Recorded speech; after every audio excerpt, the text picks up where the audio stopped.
خوف خدا و عشق مصطفیٰ، علم و عمل اصلاح معاشرہ، فقہ شریعت و طریقت کا ہے مجموعہ مدنی مذاکرہ، ہے مجموعہ مدنی مذاکرہ، مدنی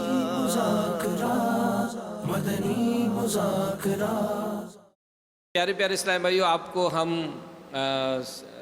ایک ویڈیو کلپ بھی دکھاتے ہیں، ایک حکایت بھی دکھاتے ہیں مختلف مناظر کے ساتھ امیر اہل سنت کی آواز میں۔ آئیے ویڈیو کلپ دکھاتے ہیں۔ مردہ گھسیٹا جا رہا تھا۔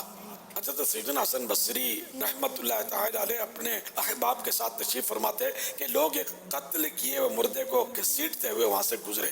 حضرت سیدنا حسن بصری علیہ رحمت اللہ القوی نے جب مردے کی شکل دیکھی تو ایک دم بے ہوش ہو کر زمین پر تشریف لے آئے۔ جب ہوش آیا کسی نے پوچھا تو بتایا یہ مقتول یعنی یہ قتل شدہ شخص اسی وقت میں بہت بڑا عابد و زاہد یعنی بہت نیک بندہ تھا۔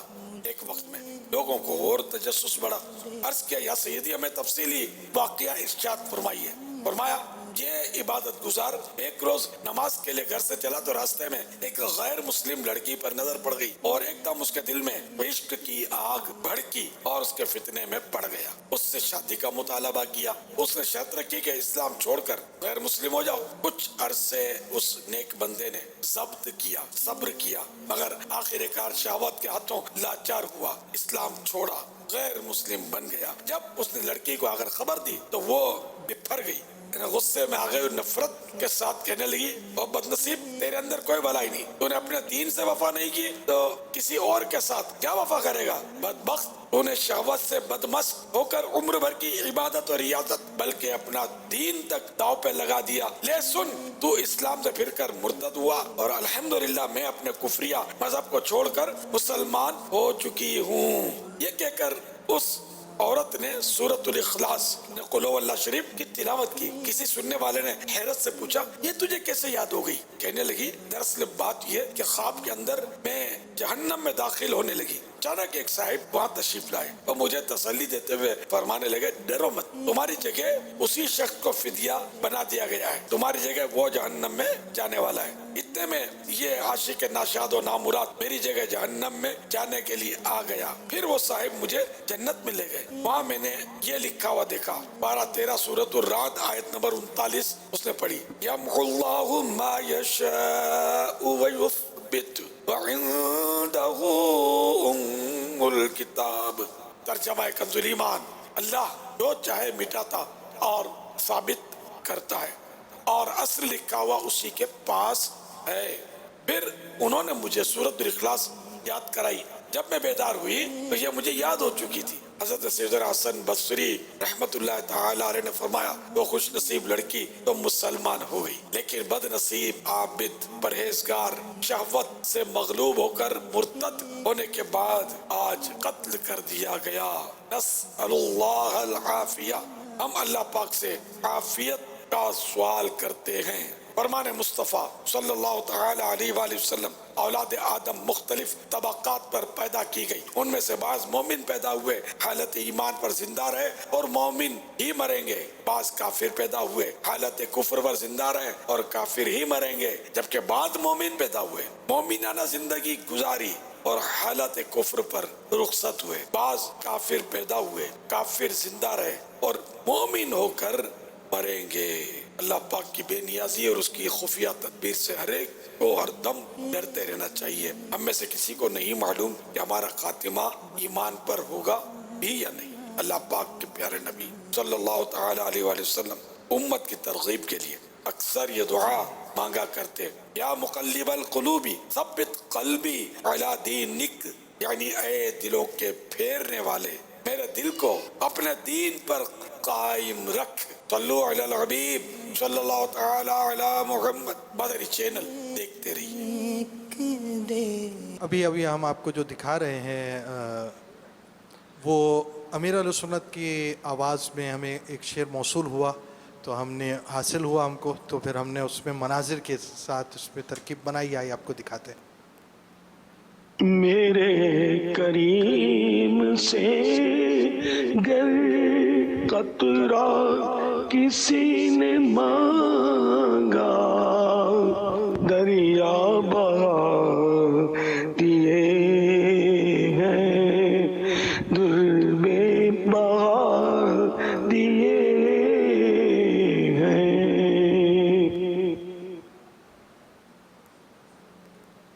صلو علی الحبیب صلی اللہ تعالی علی محمد وعلی آلہ وصحبہ وبارک وسلم. آئیے آپ کو مدنی منیوں کا ایک کلپ دکھائیں مشترکہ چند کا.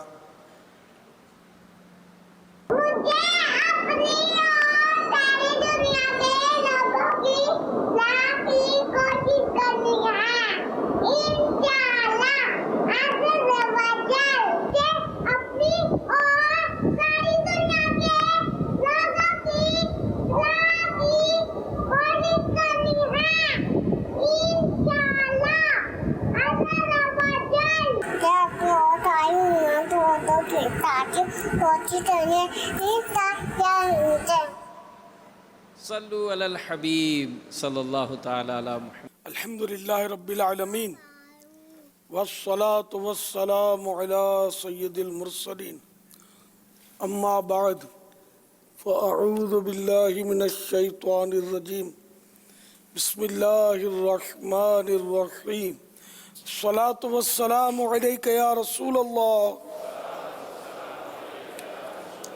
وعلى آلك وصحابك يا حبيب الله الصلاة والسلام عليك يا نبي الله وعلى آلك وصحابك يا نور الله. فرمان مصطفیٰ صلی اللہ تعالی علیہ وآلہ وسلم جسے یہ پسند ہو کہ اللہ پاک کی بارگاہ میں پیش ہوتے وقت اللہ پاک اس سے راضی ہو، اسے چاہیے کہ مجھ پر کثرت سے درود شریف پڑھے. صلو علی الحبیب صلی اللہ تعالی علی محمد. 1441 ہجری کے سفر المظفر کی 6ٹھی شب عالمی مدنی مرکز فیضان مدینہ میں کثیر عاشقان رسول جمع ہے. مدنی مذاکرے کا سلسلہ ہے. آپ سوالات کیجئے، ہر سوال کا جواب وہ بھی ثواب دے پاؤں یہ ضروری نہیں. بن پڑا تو عرض کرنے کی کوشش کی جائے گی. بھول کرتا پائیں فوراً میری اصلاح فرمائیں. مجھے آئیں بائیں شائیں کرتا اپنے موقف پر بلا وجہ اڑتا نہیں، شکریہ کے ساتھ رجوع کرتا پائیں گے انشاءاللہ عز و جل.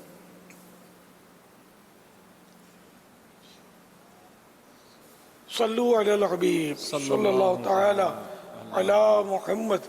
مفتی صاحب بھی موجود ہیں. میں ایک سوال آپ کی طرف بڑھاؤں گا کہ آج کل جو یہ خاص کر ایک فیشن ہی ہو گیا، بلکہ اس کتاب میں تو یہاں تک لکھا ہے کہ بعض ممالک میں تو وہ اتنا اس پر اعتقاد مضبوط ہے کہ وہ باقاعدہ اس سے لکیریں جو ہے ہاتھوں کی وہ چینج کرائی جاتی ہیں. تو اس معاملے میں جو ہے جو آج کل یہ اعتقاد رکھے جا رہے ہیں، آپ اگر اس پہ کچھ ارشاد فرمائیں. چینج کروانے کا تو کوئی فائدہ نہیں ہے، تبدیل کروانے کا، کیونکہ جو تقدیر مقرر ہے شریعت کی طرف سے وہ ویسے ہی مقرر ہے. اور یہ ویسے ہی توہمات ہیں کہ تقدیر جو ہے وہ ہاتھوں کی انگلیوں کے اندر لکھی ہو، وہ تو لوح محفوظ پہ لکھی ہوتی ہے، یا جو حدیثوں کے مطابق شارحین کے مطابق بندے کی جب پیدائش ہوتی ہے تو اس وقت اس کے گلے کے اندر لٹکا دی جاتی ہے. یہی قرآن پاک میں بھی اس کا تذکرہ 15ویں پارے کے اندر موجود ہے. باقی رہا نجومی کے پاس جانا، اس سے مستقبل کا حال معلوم کرنا، تو اس حوالے سے اعلیٰ حضرت امام اہل سنت رحمۃ اللہ تعالیٰ علیہ نے 4 صورتیں بیان کی ہیں کہ اگر کوئی نجومی کے پاس جاتا ہے اور اس اعتقاد کے ساتھ جاتا ہے کہ جو یہ بتائے گا وہ حق ہی ہے، اس میں کوئی تردد شک اسے نہیں ہوتا، تو اس کے بارے میں فرمایا کہ یہ ایسا ہی ہے جیسا کہ حدیث پاک میں ارشاد فرمایا کہ من اتا کاہنن فقد کفر بما انزل علی محمد صلی اللہ علیہ وسلم، کہ جو کسی نجومی کے پاس، کاہن کے پاس آتا ہے تو اس نے اس کا انکار کیا، کفر کیا جو محمد صلی اللہ تعالیٰ علیہ وآلہ وسلم پر نازل ہوا. یعنی یہ سخت ترین صورت ہے. اور کفر کی صورت ہے.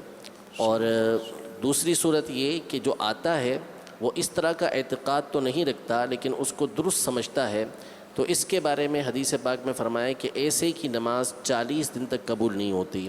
یعنی اگر وہ سچی توبہ نہیں کر لیتا، اللہ تعالیٰ کی بارگاہ میں معافی نہیں مانگ لیتا، تو پھر یہ بھی اس کے لیے نماز قبول نہ ہونے کی وعید ہے، اس پہ بھی توبہ کرنا ضروری ہے. تیسری صورت ہوتی ہے کہ اعتقاد بھی نہیں رکھتا، اس کو درست بھی نہیں سمجھتا، بس ایسے ہی اس کے پاس آتا ہے، تو اس کو علماء نے فرمایا کہ بے وقوفی ہے، نادانی ہے، اور یہ مسخرہ پن ہے، عجیب بات ہے اس کی. چوتھی صورت یہ ارشاد فرمائی کہ جو اس کے پاس آتا ہے اور اس کا مقصود اس کو عاجز کرنا ہوتا ہے، یعنی اس کو بے بس کر دینا ہوتا ہے کہ تو جو کہہ رہا ہے غلط کہہ رہا ہے، تیرے پاس اس طرح کی کوئی بات نہیں، ان چیزوں کا کوئی جو ہے وہ صحیح ثبوت نہیں ہوتا، ان سے کچھ بھی نہیں ہوتا. اس طرح اگر کسی کے پاس صلاحیت ہے، وہ عالم دین ہے، علم رکھتا ہے اس طرح کا، اور وہ اس کو عاجز کرنا چاہتا ہے، تو اس کے لیے ایک جواز کی صورت بیان کی ہے. باقی اس کے علاوہ ان کے پاس آنے کی شرعاً اجازت نہیں ہے. ماشاء امیر علیہ سنت کی بارگاہ میں عرض ہے، فرض نماز کے بعد آیت الکرسی سر پر ہاتھ رکھ کر پڑھتے ہیں، یہ ہاتھ رکھنا سر پر ضروری ہے یا مستحب یا کسی بزرگ کا طریقہ ہے؟ جواب ارشاد فرما دیجیے. یہ آیت الکرسی عوام بولتے ہیں، صحیح تلفظ ہے آیت الکرسی. سر پر رکھ کر تو ایک اور دعا پڑھی جاتی ہے، شاید سائل کو ہو سکتا ہے غلط فہمی ہوئی ہو. آیت الکرسی اگر کوئی سر پر ہاتھ رکھ کر پڑھتا بھی ہے تو ٹھیک ہے، کوئی گناہ نہیں ہے، منع نہیں ہے.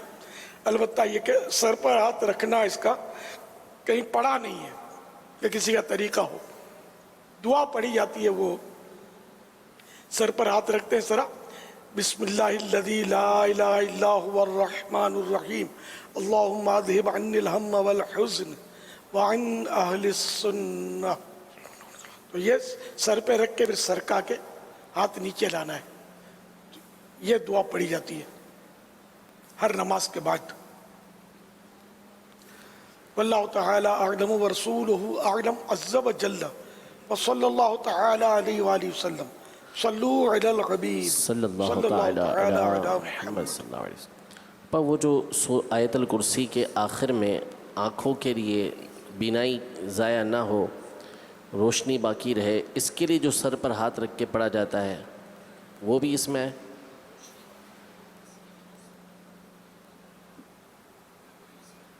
وہ سر پر نہیں رکھتے، وہ اس طرح ہے کہ آیت الکرسی تو نارمل حالت میں پڑھتے ہیں، پھر جب ولا یعودہ حفظہما پر پہنچتے ہیں نا تو یہ 5 انگلیاں ایک آنکھ پر رکھ لیتے ہیں اس طرح. یہ ولا یعودہ حفظہما یہ 11 بار پڑھتے ہیں، پھر 11 بار پڑھ کے وَهُوَ الْعَلِيُّ الْعَظِيمُ پڑھ لیتے ہیں. اب وہ آنکھوں پر انگلیوں پہ دم کر کے آنکھوں پر پھیرنا ہوتا ہے، تو یہ بھی سر پر رکھنا نہ ہوا. صلو علی الحبیب صلی اللہ تعالی علی محمد. SMS کے ذریعے سوالات کا سلسلہ ہے. ایک سوال ہے کہ کتنے پانی کھڑے ہو کر پی سکتے ہیں؟ نیز سبیل کے پانی کو کھڑے ہو کر پی سکتے ہیں؟ بیٹھ کر پانی پینا سنت ہے، کیا کھڑے ہو کر پانی پینا بھی سنت ہے؟ سرکار اعلیٰ حضرت رحمت اللہ تعالی علیہ نے 2 پانیوں کا تذکرہ فرمایا. ایک تو وہ آب زمزم کھڑے ہو کر پینا، یہ سنت ہے، اور منہ بھی کعبے کی طرف ہو. اور دوسرا یہ کہ جس لوٹے میں یا برتن میں وضو کیا اس کا بچا ہوا پانی بھی کھڑے ہو کر پینا چاہیے. یہ 70 بیماریاں اس سے دور ہوتی ہیں. تو یہ 2 پانیوں کا تذکرہ ہے. باقی سبیل کا بھی لوگوں نے اپنی طرف سے بنا لیا ہے، اور شاید وہ سبیلیں اونچی ہوتی ہوں گی، نیچے پانی بکھرا رہتا ہوگا، تو بیٹھے کیسے تو کھڑے کھڑے پیو، تو پھر وہ یوں ہو گیا ہوگا کہ کھڑے کھڑے پینا چاہیے.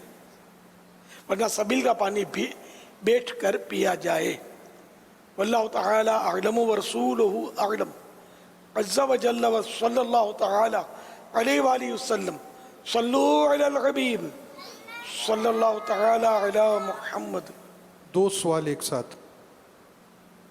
میرا نام حافظ محمد فتح اللہ قادری اطاری ہے. میری طرف سے امیر اہل سنت کو امام احمد رضا خان رحمۃ اللہ تعالی علیہ کا عرس مبارک کا مہینہ بہت بہت مبارک ہو. امیر اہل سنت دامت برکاتہم العالیہ کی بارگاہ کے اندر عرض یہ ہے کہ جس طرح سفر کے مہینے کو لوگ برا بلا کہتے ہیں، اور کیا یہ بنائے تو مہینے اللہ تعالیٰ نے ہیں، دن بھی اللہ تعالیٰ نے بنائے، تو اس طرح اگر اس مہینے کو یا کسی دن کو یا کسی گھڑی کو برا بلا کہنا، سردی ہو سردی کو کہنا، گرمی ہو گرمی کو کہنا، تو کیا یہ کفر کے اندر آئے گا؟ کیا جواب ارشاد فرمائیں. میرا امیر اہل سنت کی بارگاہ میں سوال عرض ہے کہ کچھ لوگ بدشگونی کرتے ہیں کہ ہمارے گھر میں فلاں چیز پکتی ہے تو کوئی بیمار ہو جاتا ہے یا کوئی بھی آفت آ جاتی ہے، تو ایسے لوگوں کو کیسے سمجھایا جائے؟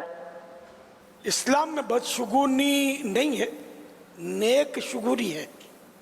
بدشگونی یہ ناجائز ہے، گناہ کا کام ہے. تو اس میں ہر قوم میں، ہر برادری میں، پھر ہر گاؤں میں، ہر شہر میں، ہر ملک میں الگ الگ طرح طرح کی بدشگونیاں پائی جاتی ہیں، اور یہ سب ڈھکوسلے ہیں اور ان کی کوئی شرعن اصل نہیں ہے. ایسا ہوتا نہیں ہے جیسے یہ بدشگونی لوگ کرتے ہیں نا. تو اب وہی کہ جیسے وہ کھانے پینے کا تذکرہ کیا تو فلاں دن، تو سفر، تو فلاں تاریخ، تو یہ منوس ہے، تو یہ سب مطلب عوامی طور پر، یا بلکہ یہ کفار سے چلا آ رہا ہے. اب بھی کفار کی کئی باتیں ہیں جو مسلمان اس میں مطلب مبتلا ہو جاتے ہیں. اب جیسے کہ وہ سفر پر جا رہا ہے، کالی بلی آڑے سے گزر گئی تو یہ سمجھیں گے کہ اب سفر میں نقصان ہوگا، تو یہ لوٹ کر واپس آ جاتے ہیں. تو یہ بلی اگر سوچے تو کہ یہ بندہ آ گیا اور یہ میرے آڑے سے بندہ گزر گیا، میرا کچھ یہ ہو جائے گا وہ ہو جائے گا، تو یہ بلی کو تو کوئی جینے بھی نہیں دے گا. تو بندہ بلی کو منوس سمجھے، کالی بلی یوں کیوں نکلی. تو یہ سب مطلب غلط باتیں ہیں، اور بدشگونی لینا یہ ناجائز اور گناہ کا کام ہے. صلو علی الحبیب صلی اللہ تعالی علی محمد. SMS کے ذریعے سوال ہے کہ اس کے لیے یہ بدشگونی اس کتاب مکتبۃ المدینہ نے چھاپی ہے، اس کے پیج 121 پیج ہیں. بدشگونی یہ آپ حاصل کریں مکتبۃ المدینہ سے، اس کو پڑھیں تو معلومات کا ڈھیر خزانات آئے گا انشاءاللہ عز و جل. صلو علی الحبیب صلی اللہ تعالی علی محمد. اس کتاب کا جو ریٹ ہے وہ 45 روپیز ہے. امیر اہل سنت نے جو کتاب دکھائی ہے پاکستان میں، اس کتاب کا جو ریٹ ہے وہ 45 روپیز ہے. تو اس کو بالکل پڑھنا چاہیے، بہت دلچسپ بھی بہت ہے یہ کتاب. ایک سوال ہے SMS کے ذریعے کہ آج کل زیادہ تر ملازمین کے ساتھ اچھا سلوک نہیں کیا جاتا، کسی معاملے میں ان کے ساتھ تعاون نہیں کرتے، اس کو کوئی بھی مسئلہ ہو حل نہیں کرتے. ملازمین بڑی مشکل میں ہوتے ہیں. ملازمین کے حقوق کیا ہیں، اس بارے میں کچھ ارشاد فرمائیے.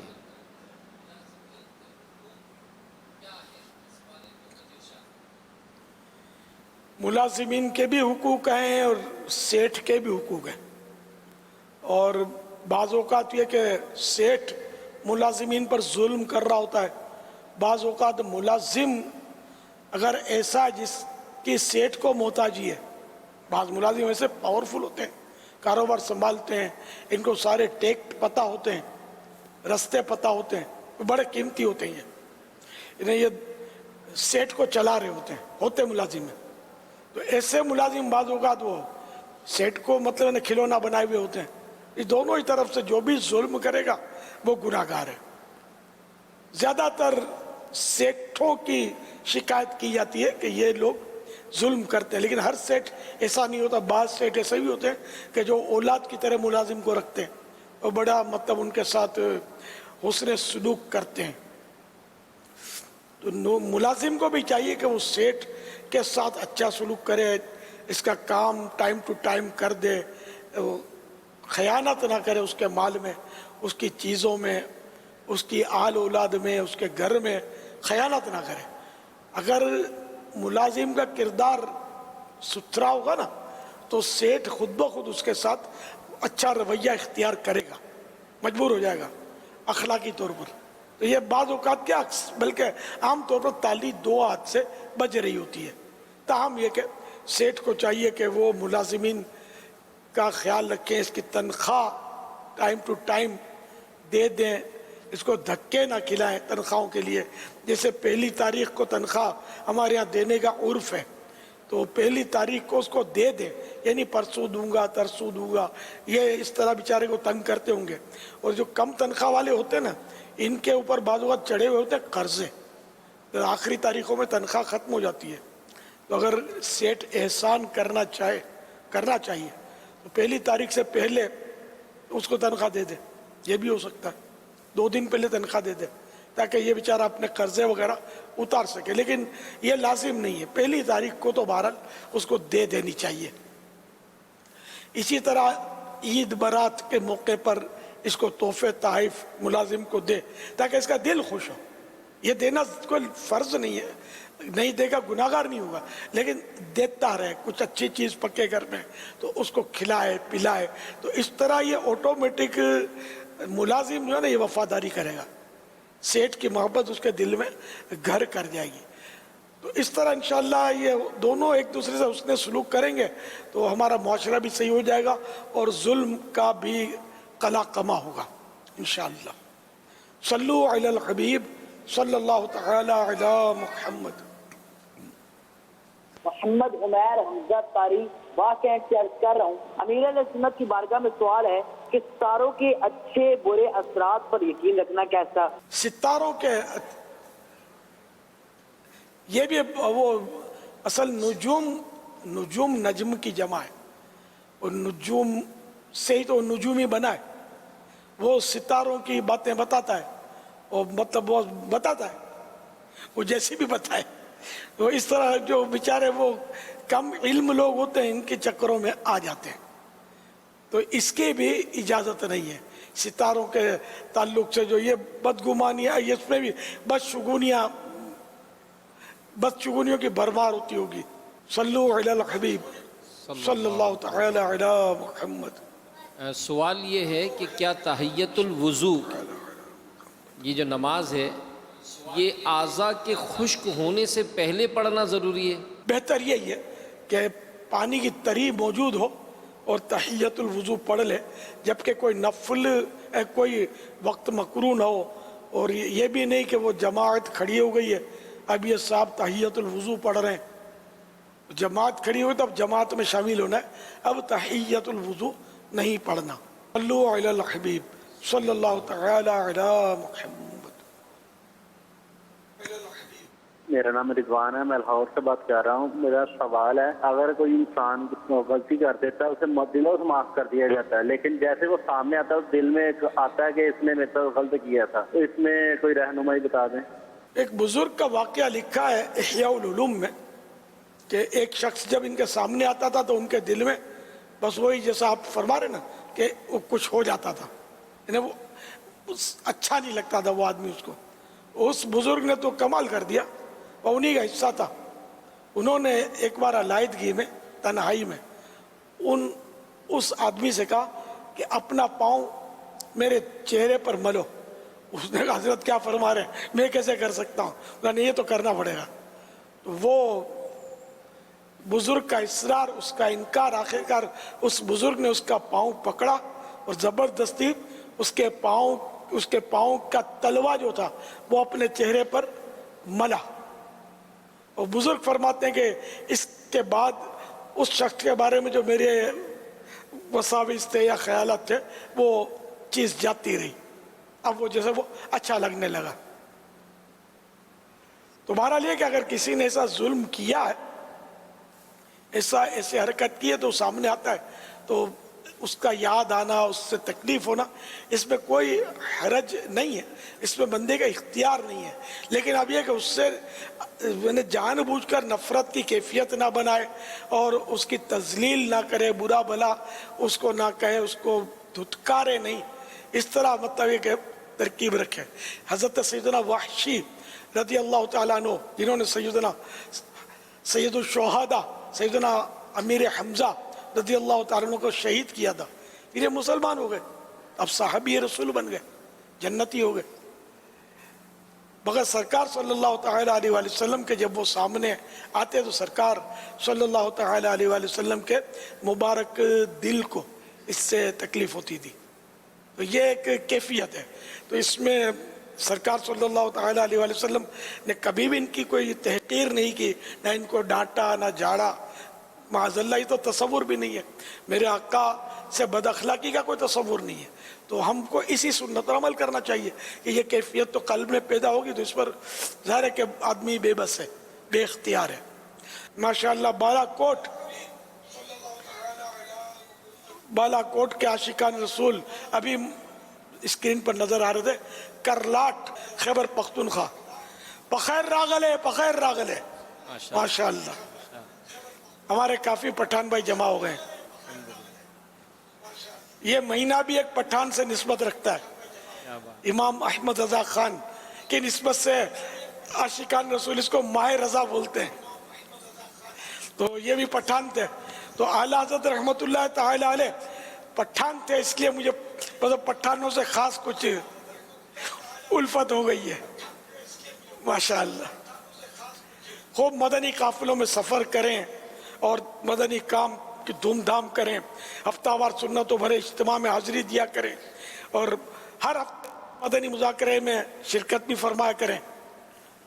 اور مدنی قافلے میں تو ہر میرا اسلامی بھائی، ہر پٹھان اسلامی بھائی ہر مہینے کم از کم درے دن ضرور سفر کیا کریں انشاءاللہ. صلو علی الحبیب صلی اللہ تعالی علی محمد. یہ ماشاءاللہ گڈاب ایریا میں بھی ہیں، یہاں پر کراچی میں بھی اطراف میں ایک جگہ جمع ہے اسلام بھائی. یہ ملا حسین بروہی گوٹ، نیو سبزی منڈی کراچی. ماشاءاللہ ماشاءاللہ اتنے سارے اسلام بھائی وہاں جمع ہو گئے. حالانکہ وہاں بازار تو آبادی، نئی سبزی منڈی تو ایسا لگتا ہے کہ غیر آباد جگہ پر بنی ہوئی ہے، لیکن اتنے سارے جمع ہو گئے. سبحان اللہ، کیا بات ہے. آپ بھی سب مدینے ہر مہینے 3 دن مدنی قافلے میں سفر ضرور فرمایا کریں اور نماز کی پابندی بھی کیا کریں. خوب سنتوں بھری زندگی گزاریں، اپنے اخلاق درست کریں. غصہ، چڑچڑاپن، جھاڑ جھپٹ، مار دھاڑ یہ نہیں کرنی. لڑائی کرنی ہے تو ہماری لڑائی شیطان سے ہے، ہماری لڑائی نفس سے ہے. آپس میں ہم بھائی بھائی ہیں، مسلمان آپس میں بھائی بھائی ہیں. انما المؤمنون اخوہ، مسلمان آپس میں بھائی بھائی ہیں. تو اپنے بھائی سے لڑائی نہیں کرنی ہے، پیار محبت سے، حسن اخلاق سے ساتھ رہنا ہے انشاءاللہ. صلو علی الحبیب صلی اللہ تعالی علی محمد. SMS کے ذریعے ایک سوال آیا ہے کہ طوفانی ہواؤں میں ٹین کی چادر اڑ کر ہمارے گھر میں آ گئی، ہمیں نہیں معلوم کس کی ہے، تو اس کا ہم کیا کریں؟ ہاں، یہ ظاہر لقطہ اس کو بولتے، تو اس کا مالک تلاش کیا جائے. یہ کوئی 200-400 کلومیٹر سے اڑ کر تو آنے سے رہی آئی ہوگی، اطراف سے آئی ہوگی. تو اطراف سے معلومات کریں گے نا کس کس کی چھت کی چادریں اڑ گئی ہیں تو پتہ چل جائے گا. تو اس طرح وہ چادر دکھا کر، ترکیب بنا کر جس کی ہے اس کو دینی ہوگی. یہ نہیں کہ وہ آپ قبضہ کر لیں گے تو ہم نے تھوڑی اٹھائی ہے، خود بخود ہمارے پاس چل کر آئی ہے تو یہ ہماری ہو گئی. تو ایسا نہیں ہوگا. صلو علی الحبیب صلی اللہ تعالی علی محمد. مجھے آپ سے ایک سوال کرنا تھا کہ لوگوں کی اپنی اپنی طبیعتیں ہوتی ہیں، الگ الگ مزاج ہوتے ہیں. ہمارے یہاں لوگوں کی ایک تعداد ہے جو صفائی پسند نہیں ہے. کسی کو دیکھیں تو نہ اپنا گھر کو صاف ستھرا رکھتے ہیں، نہ کوئی جو ہے نا لباس کا خیال رکھتے ہیں. اسی طرح اگر کچرا پھینکنے کا دیکھا جائے تو اپنے گھر کا کچرا بھی جو ہے وہ کسی دوسرے کے گھر کے سامنے پھینک کر چلے جاتے ہیں. تو آپ صفائی کے حوالے سے ارشاد فرما دیں تاکہ جو ہے ہماری اصلاح ہو جائے. جزاک اللہ. بے شک صفائی ستھرائی تو وہ شریعت کو مطلوب ہے اور سنت بھی ہے. پیارے آقا صلی اللہ تعالی علیہ وآلہ وسلم تو اتنے صاف ستھرے تھے کہ آپ کے مبارک لباس کو تو میلا کہنا، اس کو بہار شریعت میں کفر لکھا ہے.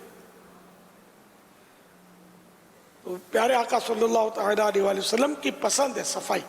آپ نفاست پسند تھے، صفائی پسند تھے، اور صفائی کی آپ نے تاکید بھی فرمائی ہے. جیسا کہ ایک حدیث شریف میں ہے کہ پاکیزگی یعنی صفائی آدھا ایمان ہے. ایک حدیث پاک میں بے شک اسلام صاف ستھرا دین ہے، بلکہ ایک روایت میں تو یہاں تک ہے کہ اللہ پاک نے اسلام کی بنیاد صفائی پر رکھی ہے. ایک حدیث پاک میں جو لباس تم پہنتے ہو اسے صاف ستھرا رکھو اور اپنی سواریوں کی دیکھ بھال کیا کرو، اور تمہاری ظاہری شکل و صورت ایسی صاف ستھری ہو کہ جب لوگوں میں جاؤ تو وہ تمہاری عزت کریں. تمہارا لے کے صفائی کی تو اپنی اہمیت ہے. اپنا گھر بھی صاف رکھے، اپنا تن بدن بھی صاف رکھے، کپڑے بھی صاف رکھے، اپنے گلی محلے کو بھی صاف رکھے. تو آج کل یہ کہ بدن تو صاف رکھنے والے بہت مل جائیں گے، انہیں کپڑے صاف رکھنے والے ملیں گے، گھر کی صفائی رکھنے والے بھی مل جائیں گے. ایک تعداد ہوگی جو گھر کی صفائی رکھے گی لیکن اپنی گلی کی صفائی نہیں رکھتے، گلی کو گندا کر دیتے ہیں. اپنا جو کچرا ہے گھر کا تو وہ شاپر میں ڈالا، پھر چلتے چلتے کہیں راستے میں رکھ دیا، کسی کے گھر کے آگے رکھ دیا. ایک نے رکھا تو دوسرے نے بھی رکھا، وہیں تیسرے نے رکھا تو بعض اوقات جس طرح وہ غیر قانونی کچرا کنڈیاں ہمارے یہاں گلیوں میں بنی ہوئی ہیں، وہ آفیشل نہیں ہیں، غیر قانونی ہیں. اور اب یہ بتائیے کہ جس کے گھر کے آگے کچرا کنڈی ہوگی اس کو بیچارے کو تکلیف کتنی ہوگی. جب ہم نے یہ فیضان مدینہ عالمی مدنی مرکز کی تعمیر جب ہوئی نا، تو ابھی تو پوری تعمیر غالباً ہوئی بھی نہیں تھی. تو ہماری یعنی فیضان مدینہ کے بعد جس طرح باب فاطمہ ہے، اب وہ باب فاطمہ سیکورٹی کی وجہ سے اس کو بلاک کر دیا ہے، بند کر دیا، بالکل دیوار بنا دی ہے. تو وہاں بہت بڑی کچرا کنڈی بن گئی تھی. پھر یہ اس طرح بھائیوں نے بھاگ دوڑ کر کے کچھ سورسیں لگا کر وہاں سے کچرا کنڈی اٹھوائی اور ختم کروائی. اب الحمدللہ وہاں کچرا کنڈی نہیں ہے. تو بس ایک رکھتا ہے، دوسرا رکھتا ہے، چوتھا رکھتا ہے. تو یہ تو اور کچرا کنڈیاں جو آفیشلی ہوتی ہیں وہ بعض اوقات دور پڑتی ہیں، تو سستی کے ہمارے لوگ ادھر ادھر رکھ دیتے ہیں. تو ان کو تھوڑی تکلیف کر کے آفیشلی جو کچرا کنڈی ہے اس میں کچرا ڈالنا چاہیے، اور انتظامیہ کو بھی چاہیے کہ وہ کچرا کنڈی کو صاف کر دیں. مشکل یہ ہوتی ہے کہ صفائی یعنی کہ جو وقت ہوتا مقررہ اس پہ اٹھتا نہیں ہے نا، پھر کچرا کنڈی سے باہر کچرا آتا ہے، پھر بدبو، پھر اس میں جراثیم پیدا ہونا اور طرح طرح کی بیماریوں کا اس میں مطلب ہے کہ پھیلاؤ ہوتا ہے. تو گلیوں کو بھی صاف رکھنا چاہیے، کچرا بھی نہ پھینکیں، تھوکیں بھی نہیں، اور پان کی تھوک بھی نہ ڈالیں جس کو پیک بولتے ہیں. پھلوں کے چھلکے وغیرہ بھی پھینکے جاتے ہیں. بہت کچھ مطلب ہمارے گلیوں میں روڈوں پر پھینکا جاتا ہے جس سے صفائی ڈسٹرب ہوتی ہے اور لوگوں کو اس سے تکلیف بھی ہوتی ہے. یا کاریں بسیں وغیرہ جو ہیں ایک تو کالا کالا دھواں چھوڑتی ہیں اور پھر کالے کالے تیل بھی گراتی ہیں. اس طرح بھی ہمارے یہاں روڈ گلیاں یہ تیل کی وجہ سے خراب ہوتے ہیں. بعض اوقات آپ نے دیکھا ہوگا، سنا ہوگا کہ اتنا تیل گر رہا ہوتا ہے کہ اس میں پھسلن ہو جاتی ہے اور اتر جاتی ہے، وہ پھسلتی ہے اور پھر اس طرح حادثے بھی ہو جاتے ہیں. تو یہ ہمارے یہاں مطلب یہ کہ اگر ہماری ٹریفک پولیس انصاف کے ساتھ کے ساتھ ان کو روکنا شروع کر دے. قانون سب کے بنے ہوئے ہیں، کچرا پھینکنے کے بھی قانون بنے ہوئے ہیں، گلی میں تھوکنا بھی بنا ہے، یہ سب قانون بنے ہوئے ہیں. لیکن اللہ کرے کہ عمل ہو جائے نا تو صاف ستھرا ہو جائے گا سارا معاملہ. جو شریعت کے مطابق ہے اس کے مطابق عمل ہونا چاہیے. اسی طرح اس طرح کی گاڑیوں کو بھی اگر روک تھام کی جائے اور عمل کیا جائے نا تو اس طرح بھی صفائی ہماری گلی کوچے روڈ صاف رہ سکتے ہیں. پانی کے ٹینکر ہوتے ہیں وہ دبا دب وہ جا رہے ہیں تو پانی گر رہا ہے وہ راستے گندے ہو رہے ہیں، پھر دھول مٹی اور اس طرح وہ کیچڑ بن رہی ہوتی ہے. کوئی ان کو بولنے والا نہیں ہے. یعنی جس کو یہ پانی دینے جا رہے ہیں وہ ٹینکر چاہے آدھا ہو جائے راستے میں گر کر، بیچارے کو پانی بھی کم گیا، اس کا الگ یعنی کہ اگر یہ عرف سے ہٹ کر یعنی کہ پانی گر چکا ہے تو وہ گناہ گار ہونا، اس کا الگ پیسے پورے ٹینکر کے لیے اور جا کر اس کو آدھا دیا ٹینکر، پونا دیا، تو یہ الگ مطلب ہے کہ گناہ کا مسئلہ۔ اسی طرح کہ ہمارے یہاں گٹر بھر جاتا ہے، پائپ لیک ہو رہے ہوتے ہیں، بعض اوقات کوئی پوچھنے والا نہیں ہوتا، گلی میں کئی کئی دن تک گندا پانی کھڑا رہتا ہے، لوگوں کے کپڑے خراب ہونا، جراثیم، بیماریاں وغیرہ۔ اسی طرح گلیوں میں بیٹھ کے پیشابیں کر رہے ہوتے ہیں، یعنی یہ ایسا نامراد مطلب ہے کہ مرض ہے، گلیوں میں دیواروں کے آگے لوگوں کے مطلب پیشاب کرتے ہیں۔ میں نے بعضوں کا دیکھا بھی ہے، وہ دیواروں پہ لکھا ہوتا ہے ایسوں کو چونکانے کے لیے یا شرمندہ کرنے کے لیے، تو اب یہ سب پڑھے ہوئے لکھے بھی نہیں ہوتے نا۔ مہذب آدمی کبھی بھی اس طرح کسی کے گھر کے آگے اس کا تو پیشاب نکلے گا بھی نہیں۔ اگر اس کو سزا دینی ہو اس کو بٹھا دو کہ بیٹھ ادھر پیشاب کر، وہ نہیں کر سکتا۔ لیکن یہ بالکل بازاری طرح کے لوگ ہوتے ہیں، تو اس پہ لکھا ہوتا ہے کہ دیکھو گدھا پیشاب کر رہا ہے، دیواروں میں بعض اوقات لکھتے لوگ، یہ پہلے دیکھا ہے میں نے، تو پھر بھی پیشاب کر رہے ہوتے ہوں گے، ان کو پتہ ہی نہیں کہ کیا لکھا ہوا ہے، وہ لوگ ہنستے ہوں گے ان کو اس کی نہیں پرواہ۔ اس طرح چھوٹے بچوں کو گندگی کرنے کے لیے بٹھا دیتے ہیں گھر کے باہر، وہ الگ گندگی کرتے ہیں، پھر بیچارہ کوئی گزر رہا اس کا پاؤں خراب ہو، پاؤں کے ساتھ موڈ بھی خراب ہو جائے گا ظاہر ہے، جب وہ گندگی میں انسانی گندگی سب سے زیادہ گندی ہوتی ہے، یہ بھی عبرت ہے۔ انسان سب سے عمدہ غذائیں کھاتا ہے اور سب سے گندی چیز خارج کرتا ہے، اب اس میں کسی بیچارے کا پاؤں پڑ جائے اس کو کتنی تکلیف ہوتی ہوگی، اور ناپاک بھی ہے یہ۔ تو اس طرح مطلب اگر یہ سارے لوگ تعاون کریں نا تو ہماری گلیاں، ہمارے محلے، ہمارا شہر صاف رہ سکتا ہے۔ گٹر بھر گیا فوراً اس کا علاج کرے، پائپ لائن ٹوٹ گئی فوراً بنوا لے۔ اسی طرح جنہوں نے درخت رکھے ان کے پتے جھڑتے رہتے ہیں، پتوں سے گلیاں اور روڈ بھرے پڑے ہوتے ہیں، پتے ادھر ادھر اڑ رہے ہوتے ہیں، وہ پھدک رہے ہوتے ہیں، تو یہ سارا نہیں ہونا چاہیے۔ درخت بالکل ہونے چاہیے، پتے گریں گے، پتے جھڑ آتا ہے تو بہت گرتے ہیں، فوراً اٹھا لیے جائیں، یہ صفائی کر لی جائے۔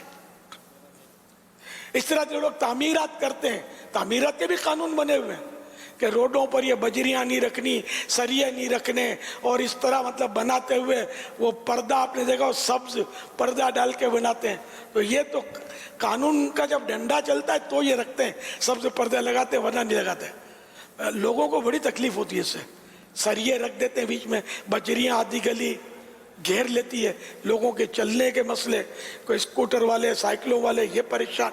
لیکن یہ کہ یہ بلڈرز جو ہوتے ہیں یہ احتیاط نہیں کرتے، یہ حالانکہ قانونی پابندی ہیں اس پر، کوئی آتا ہوگا تو کچھ لے دے کر مسئلے حل کر لیتے ہوں گے۔ رشوتوں کے بغیر تو عمارت بننا یہ آج کل بڑا دشوار ہو گیا ہے۔ اللہ کرے رشوت خور جو ہیں یہ توبہ کر لینا، ہمارا ملک صحیح ہو جائے، سارے انتظامات درست ہو جائیں، سچی توبہ کر لیں، دینے والے دینا بند کر دیں، اس سے توبہ کریں، لینے والے لینے سے توبہ کریں، اور تلافی بھی کرنی ہو، جتنی رشوتیں لی ہیں نا وہ ہضم نہیں ہوں گی، بھلے آپ نے ظاہری طور پر کھا لی ہیں، یہ مرنے کے بعد یہ سارا نکلے گا۔ ہاں، یہ توبہ سے بھی معاف نہیں ہوتی رشوت، اس توبہ بھی کرنی ہوتی ہے، اور جس سے رشوت لی اس کو دینا بھی ہوتا واپس، یہ حرام قطعی ہے، اس پر تو قبضہ بھی نہیں ہوتا، یہ یاد رکھیے گا، واپس دینی ہوگی۔ تو بہرحال یہ کہ اس طرح مطلب یہ کہ ہمارے یہاں صاف صفائی بڑی ڈسٹرب ہوتی ہے رشوتوں کی وجہ سے بھی۔ تعمیرات والے خود خوف خدا کریں، اور یہ پردہ لگا کے جس طرح جو قانون ہے نا، یہ قانون بہت سمجھ میں آنے والے ہیں کہ اس سے لوگوں کو تکلیف سے بچانے کی صورتیں ہیں اس میں، تو لوگوں کو تکلیف نہ دیں اور اس سے بچائیں۔ بارش کا پانی آئے تو فوراً اللہ کرے کہ صفائی کا ایسا انتظام ہو جائے ہمارے یہاں کہ بس وہ فوراً پانی جو ہے نا صاف ہو جائے۔ کئی دن تک گڑھے بھرے رہتے ہیں، مچھر پیدا ہوتے ہیں، طرح طرح کی بیماریاں جنم لیتی ہیں۔ اچھا، محلے میں دیگیں پکائی جاتی ہیں، بعض اوقات کئی جگہ وہ دیگیں پکتی ہیں، خاص کر نیاز کی، محرم شریف کی۔ نیاز کرنا اچھا کام ہے، ثواب کا کام ہے، گلی میں پکانا یہ ثواب کا کام تھوڑی ہے۔ تو اس طرح لوگوں کو بھی تکلیف، گھروں میں دھوئیں پہنچتے ہیں، اس سے تکلیف، اور گڑھا پڑ جاتا ہے تو گڑھا پڑ گیا، اب وہ آگ سے